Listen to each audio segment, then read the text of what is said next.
Assalamualaikum warahmatullahi wabarakatuh. Perkenalkan, nama saya Alisana Rohmah, NIM 2519055. Jadi langsung saja masuk ke materi.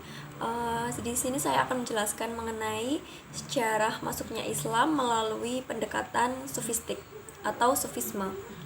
Jadi, tasawuf itu mempunyai perkembangan tersendiri dalam sejarahnya. Berasal dari gerakan zuhud yang personal, yang selanjutnya berkembang menjadi gerakan tasawuf masif yang melahirkan kelompok dan orde-orde tertentu.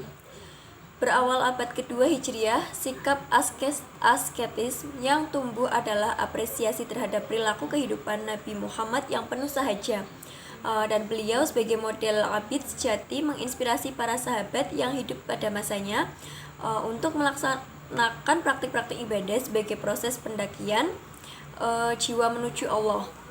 Kemudian, dalam perkembangannya pada abad ketiga itu terjadi penyimpangan berat yang dilakukan oleh sufisme Syiit dalam aspek tauhid atau teologi yang dinetralkan oleh teologi Ahlus Sunnah wal Jamaah. Lalu sentuhan filsafat juga mewarnai corak tasawuf.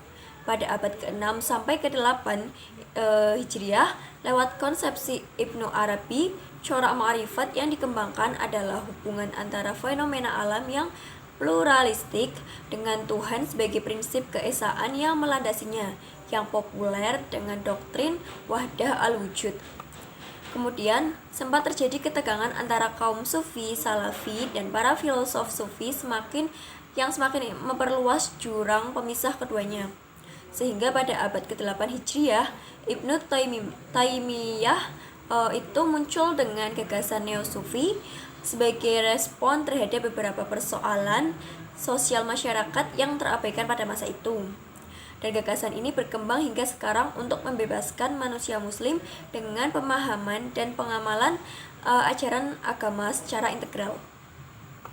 Lalu kepesatan perkembangan sufisme itu sendiri nampaknya memperoleh dorongan setidaknya dari 3 faktor penting, yaitu pertama adalah karena gaya kehidupan yang glamor, profanistik, dan corak kehidupan materialis konsumeris yang diperagakan oleh sebagian besar penguasa negeri yang segera menular di kalangan masyarakat luas. Kedua, timbulnya sikap apatis sebagai reaksi maksimal terhadap radikalisme kaum Khawarij dan polaritas politik yang ditimbulkannya. Dan yang ketiga itu nampaknya adalah karena faktor kodifikasi hukum Islam atau fikih dan perumusan ilmu kalam atau teologi yang dialektis rasional, sehingga kurang bermotivasi etikal yang menyebabkan kehilangan nilai spiritualnya menjadi semacam wahana tiada isi, semacam bentuk tanpa jiwa. Nah, terkait dengan proses masuknya Islam di Nusantara, itu ada 4 teori yang telah disebutkan dalam makalah. Yang pertama, itu teori yang menyebutkan bahwa sejarah masuknya Islam di Nusantara adalah dengan pendekatan ekonomi bisnis atau jalur perdagangan. Lalu yang kedua, teori yang menyebutkan dengan pendekatan perkawinan, yakni para pendatang dan pedagang muslim dari Timur Tengah menjalin hubungan kekeluargaan dengan penduduk setempat. Lalu yang ketiga, ada teori yang menyebutkan dengan pendekatan politik atau kekuasaan. Dan yang terakhir adalah teori yang menyebutkan dengan pendekatan sufistik. Nah, dari teori ini cukup beralasan karena para penyiar Islam yang sesungguhnya adalah para ulama yang memiliki pengetahuan dan pengalaman sufistik. Mereka tampil sebagai ulama yang mempraktikkan moral-moral ketasawufan, bahkan kerap kali membawa dan mempraktikkan tarekat tertentu. Para ulama juga tampil sebagai figur-figur sufi karismatik, berwibawa dan arif, serta bersikap akomodatif terhadap budaya setempat, di samping pluralis dan inklusif yang juga selalu menjunjung tinggi nilai-nilai keteladanan yang luhur. Tokoh-tokoh sufi Nusantara. Tasawuf di Nusantara telah mengalami dinamika perkembangan dan pertumbuhan seiring dengan perjalanan waktu. Sebagai agama yang mapan, pembahasan berikut akan dikemukakan tentang penyebaran tasawuf seiring dengan dinamika perkembangan yang melingkupinya, berdasarkan pada pembagian wilayah dan tokoh-tokoh tasawuf yang muncul pada saat itu. Pertama, tasawuf di Aceh. Aceh merupakan wilayah strategis dalam penyebaran Islam di Nusantara. Aceh dengan peran strategisnya dalam penyebaran Islam di Nusantara yang kemudian sangat berpengaruh terhadap penyebaran Islam di daerah lain. Di antara tokoh-tokoh ulama besar Aceh yang sangat berpengaruh melalui karya-karya tasawufnya yaitu Hamzah Al-Fansuri.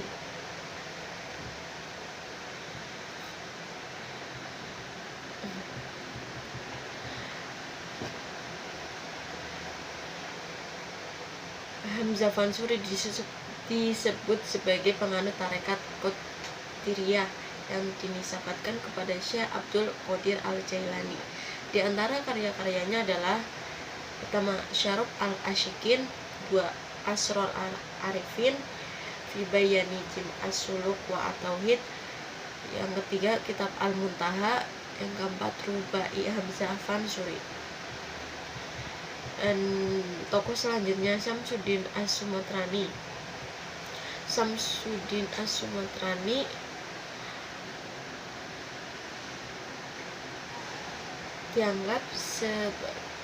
Hamzah Fansuri dianggap sebagai figur sufi yang melanjutkan paham tasawuf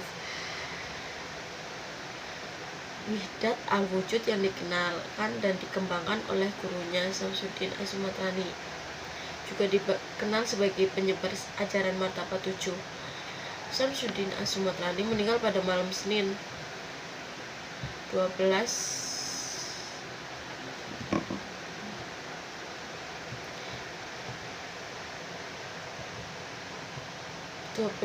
hari bulan Rajab. Sementara karya-karya monumentalnya antara lain yang ditulis dengan bahasa Arab adalah Jawahir Al-Haqaiq, Tanbih Abdullah fi Ma'rifati Malik Al-Wahhab, Risalah Baina Mulahzo Al-Muwahhidin ala Al-Muhtadi fi Dzikrillah, Kitab Al-Harokah, Nur Ad-Daqa'iq. Dan tokoh selanjutnya Nuruddin Ar-Raniri.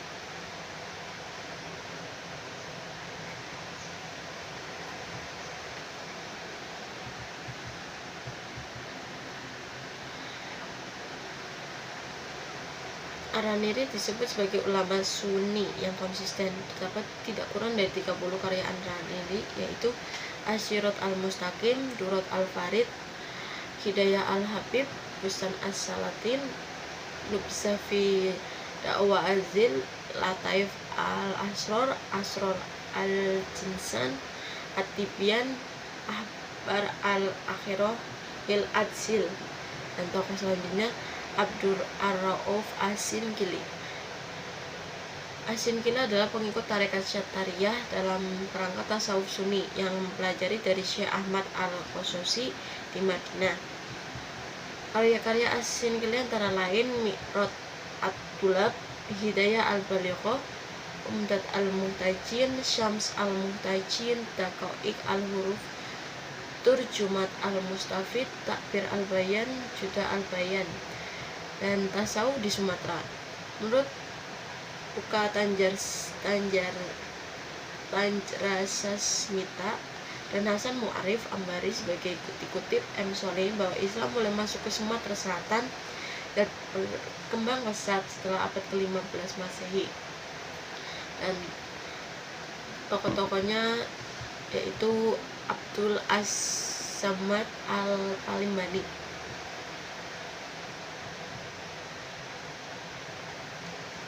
Al-Palimbani menerima pelajaran agama pertama kali di negeri kelahirannya, kemudian melanjutkan di Masjidil Haram, Makkah Al-Mukarramah. Adapun karya-karya Al-Palimbani sebagai berikut: Zuhrat Al-Murid, Nasihat Al-Muslimin, Tuhfat Ar-Rohibin, Al-Urwat Al-Mustaqo, Hidayah As-Solikin, Rotib Abdul As-Sumad, Syar As-Solihin, dan Zat Al-Muttaqin. Dan tokoh selanjutnya Syihabuddin bin Abdullah Muhammad adalah seorang ulama terkemuka pada zaman Sultan Najamuddin. Dia salah seorang penasehat sultan bidang keagamaan. Karya tulisnya antara lain terjemahan dari kitab bahasa Arab Al-Harut atau karya Ibrahim Al-Laqani, Risalah yang didasarkan kepada kitab Risalah dan Aqidat Al-Payan. Tokoh selanjutnya Kemas Fahrudin. Kemas adalah generasi setelah Shihabuddin, usianya lebih tua dari Abad As-Somad Al-Palimbani. Disinilah dia menulis karya-karyanya antara lain Kitab Al-Mukhtasar, terjemahan Melayu dari sebagian kitab Futuh, terjemahan Melayu dari Tufat Az-Zaman. Tokoh selanjutnya Muhammad Muhyiddin bin Syekh Shihabuddin. Dia adalah putra dari Syekh Shihabuddin pada masa ayahnya. Tarekat Samaniyah masih belum dikenal, tapi Muhammad Muhyiddin telah menganut tarekat Ban itu dan mengembangkannya, dan selayaknya meninggal dunia Muhammad Saman yang diselesaikan pada tahun 1781 Masehi. Dan tokoh selanjutnya Kemas Muhammad bin Ahmad. Kemas Muhammad bin Ahmad tidak diketahui riwayat lahir dan meninggalnya. Kemas Muhammad memiliki 2 karya, yaitu seperti berikut: Nafaat Ar-Rahman, Bar Al-Ajaib. Dan tokoh selanjutnya Muhammad Ma'ruf bin Abdullah. Muhammad Ma'ruf dikenal sebagai seorang khatib di Kesultanan Palembang. Namun disayangkan karena tidak ditemukan urutan-urutan ini sebagai yang pernah diajarkan oleh Kiai Haji Thohir tadi. Dan tasawuf di Jawa. Tokoh-tokohnya yaitu Syekh Siti Jenar. Syekh Siti Jenar adalah sosok penting dalam sejarah tasawuf di Jawa. Terkait dengan asal-usul Siti Jenar sulit dilacak secara pasti, sehingga yang muncul adalah beragam pendapat. Dan yang kedua, Ahmad Mutamakin adalah putra dari Pangeran Benawa II yang lahir pada tahun 1645 Masehi. Kisah tentang Ahmad Mutamakin dan Pamwujud dia ini dapat dibaca pada Serat Cebolek dan Serat Centini. Tokoh selanjutnya Abdul Al-Muhyi Panjihan adalah murid dari sufi terkemuka Aceh, Abdul Ar-Rauf As-Simpili. Melalui Abdul Al-Muhyi ini kemudian tarekat Satariyah menjadi berkembang di Jawa. Al-Muhyi ini kemudian menjadi berkembang Jawa. Sebagai gurunya, Muhyi dianggap sebagai pelanjut dari ajaran tasawuf gurunya tersebut. Martabat alam 7 atau dikenal juga dengan tingkatan 7 tersebut adalah Ahadiyah, Al-Wahdah, Al-Wahidiyah, Alam Al-Arwah, Alam Misal, Alam Al-Ajasm, dan Alam Insan Kamil. Tokoh selanjutnya Ronggo Warsito.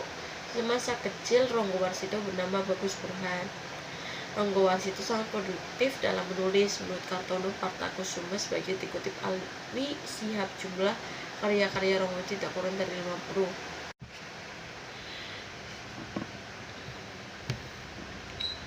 Tokoh selanjutnya adalah Haji Hasan Mustafa. Seperti halnya Ronggo Warsito, Hasan Mustafa juga ingin menggabungkan pemikiran tasawufnya dengan budaya setempat. Jika Ronggo Warsito membawakan paham tasawuf dengan mistik kejawen, Hasan Mustafa memadukan pemikiran tasawufnya dengan budaya Sunda. Dan tokoh selanjutnya Syekh Hasyim Asy'ari. Pada saat Syekh Hasyim Asy'ari tinggal di Mekah selama 7 tahun itu, Hasyim berguru kepada tokoh-tokoh ternama, yaitu Syekh Mahfudz Darnas, Syekh Muhammad Khatib Al-Minangkabawi, Imam Nawawi Al-Pantani, Syekh Syatta. Dan tokoh selanjutnya Kiai Haji Abdul Hamid Pasuruan. Terkait dengan profil, sikap, dan perilaku Kiai Hamid, dia dianggap oleh kebanyakan orang sebagai kiai yang berpenampilan sederhana dan bersahaja, tapi sangat berwibawa. Di wajahnya tidak sedikit pun terlihat adanya sikap angkuh ataupun sombong. Hal inilah yang menyebabkan wajah Kiai Hamid tampak bersinar dan berseri-seri. Ia selalu menunjukkan sikap ramah, kasih sayang, suka menolong pada orang lain, dan seringkali memberikan nasihat atau wejangan. Dan tasawuf di Sulawesi. Tokoh-tokohnya yaitu Syekh Yusuf Al-Makassari dan Muhammad Aidrus, Haji Abdul Ghani, Haji Abdul Hadi, dan Muhammad Sholih. Dan selanjutnya tasawuf di Kalimantan. Tokoh-tokohnya yaitu Syekh Muhammad Nafis Al-Banjari, Syekh Muhammad Arsyad Al-Banjari, Syekh Abdul Hamid Al-Abulung, dan Syekh Ahmad Khotib As-Sambasi. Assalamualaikum warahmatullahi wabarakatuh. Nama saya Umi Lutfia, NIM 74. Selanjutnya saya akan menjelaskan mengenai sufisme di tengah modernitas.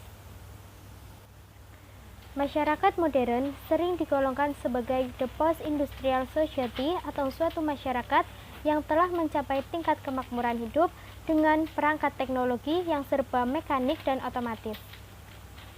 Modernisasi di samping menjadi frame yang dapat memberikan harapan baru bagi masa depan sejarah manusia, juga telah mereduksi kelengkapan kehidupan manusia sebagai elemen utuh yang terdiri dari dimensi material dan spiritual. Kecenderungan dominasi dimensi material pada masa ini telah menciptakan pencarian terhadap dimensi spiritual manusia. Salah satu cara dalam pencarian dimensi spiritual atau keruhanian dalam Islam tersebut dapat ditemukan melalui tasawuf. Dalam kehidupan sekarang ini, di tengah-tengah situasi umat yang cenderung mengarah kepada kebobrokan moral, pupusnya rasa percaya diri, mengeringnya rasa persatuan dan persaudaraan, kasih sayang, tolong-menolong, dan semacamnya, tasawuf mulai mendapatkan perhatian serius dan dituntut peran sertanya untuk bisa terlibat secara aktif dalam rangka mengatasi masalah-masalah yang dihadapi umat tersebut sebagai akibat dari modernisasi. Tasawuf muncul di saat umat Islam sedang mengalami puncak kejayaannya. Rasionalisme, filsafat, dan formalisme fikih berkembang dengan pesat di kalangan umat Islam masa dinasti Abbasiyah, yang tanpa disadarinya ternyata menjadikan umat terjebak kepada sikap yang cenderung serba rasionalistik dan materialistik serta mengesampingkan aspek rohani. Muncul dan berkembangnya tasawuf justru dari segi lain untuk menyelamatkan umat Islam dari proses rasionalisasi dan kehidupan materialistik yang dapat mengikis habis dan mendangkalkan serta mengeringkan kehidupan rohani. Baik, selanjutnya saya akan menjelaskan mengenai mengapa sufisme harus ada. Sufisme itu sendiri adalah padanan kata dari tasawuf atau mistisisme Islam. Secara bahasa, sufisme yaitu ilmu untuk mengetahui bagaimana cara menyucikan jiwa, menjernihkan akhlak, membangun zahir atau jiwa luar, dan batin atau jiwa dalam untuk memperoleh kebahagiaan yang abadi. Tasawuf sendiri adalah ilmu yang membahas cara pendekatan seseorang kepada Tuhan melalui penyucian diri. Fenomena gerakan sufisme yang menjadi agama populer sejak abad ke-3 sampai 9 Masehi. Ada beberapa faktor dalam menjelaskan fenomena ini, yaitu agama, sosial, dan politik. Sufisme pertama-tama mengajarkan tentang kesalehan individu dalam rangka pertemuan seseorang hamba kepada Tuhan. Pesona keagamaan semacam ini seakan-akan membawa kesan bahwa ada agama dalam agama, dengan struktur ide-ide, praktik-praktik, dan organisasinya yang eksklusif melalui ordo-ordo. Sufisme berhasil menjerumuskan berbagai tahapan secara rapi dan menuntun kepada seorang murid atau salik. Sufisme dengan ritus-ritusnya yang terorganisasi secara rapi dan pertemuan-pertemuan mistiknya melalui tarekat telah menawarkan suatu pola kehidupan sosial yang dapat memenuhi kebutuhan sosial, terutama dari lapisan masyarakat yang tidak berpendidikan. Melalui kult-kult sosio keagamaan inilah sufisme kemudian dihubungkan dengan kelompok-kelompok profesional yang terorganisasi. Di Turki misalnya, pada abad pertengahan gerakan sufi ini secara intim dihubungkan dengan gilde-gilde profesional dan dengan organisasi militer Janissary atau Yeniçeri.